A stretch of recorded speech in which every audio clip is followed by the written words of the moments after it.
Hey, it's Kate with WTI, and if you want to step up your baking game, check out this batter dispenser from Choxila. Now, I did not expect to like this as much as I do. It has a 40-ounce capacity, so that was perfect for me. That was an entire buttermilk pancake recipe. It filled it to the top, and then you're able to dispense it. It has several different rubber tips. They're all different sizes, so depending how fast you want your batter to come out, you can put those on there.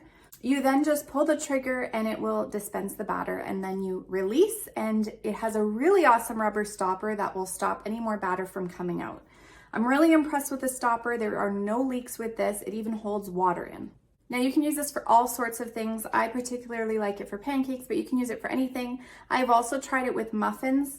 Now the batter for muffins is quite a bit thicker, so you have to pump the batter to come out, but it did work.